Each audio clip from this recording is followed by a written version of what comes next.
creating is a part of humanity. We are about to officially open the Empire State Building, the largest and most beautiful office building in the world. The official opening of the world's longest and deepest rail tunnel. iPhone.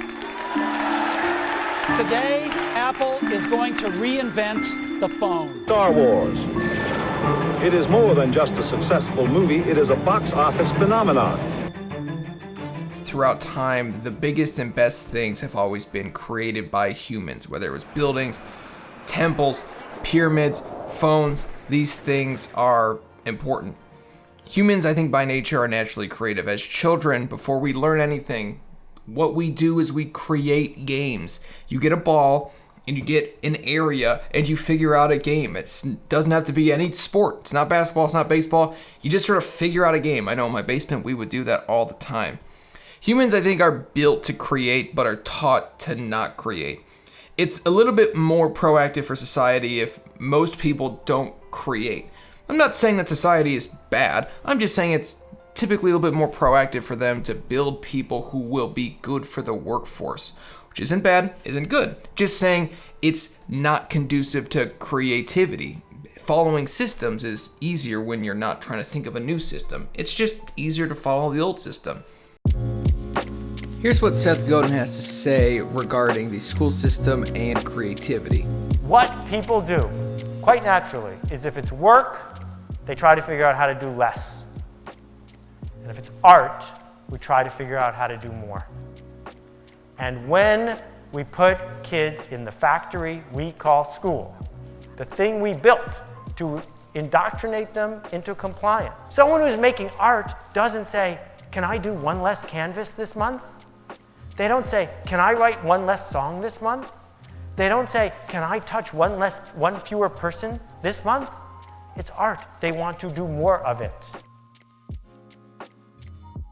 Humans, I think, are built to make stuff. I am somebody who is a big proponent of creativity. What are your hobbies? How do you define yourself? I was at my wedding the other day.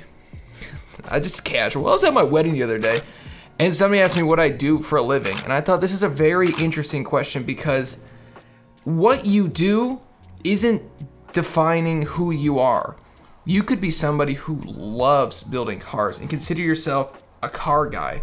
But when somebody asks you what you do, you'll tell them that you're an accountant, or you are an underwriter, or you're whatever. And it's not really who you are. A better question would be, what do you like to do? Webster's defines identity as the distinguishing character or personality of an individual. So why does that mean we have to define ourselves by what work we do for other people? So what I would tell you today and maybe in the future is just don't stop making stuff. Humans will always be creating, and I think it's important to have hobbies. What is your hobby where you actually make something? Where you take something that looks like this and turn it into something that looks like that. I think that humans are built to make stuff. So go out and make something. And it doesn't have to be good. It'll be bad. But it'll be bad the first time. The second time it'll be better. Third time it'll be better. Fourth time it'll be better. And eventually you get to a point where you're actually pretty proud of what you're making. Don't stop making stuff. It's easy to not make stuff. It's easy to give excuses. This isn't supposed to be motivational. It's just my opinion. It's just don't stop making stuff, because the second you do, you're just probably going to stop being as happy as maybe you could be. Make something, whether it be out of wood, sewing, sculpting, scrapbooking, crafting, whatever it is, just make something. It's not that hard. Okay, I'll see you guys in the next one. Thanks for watching. Peace out.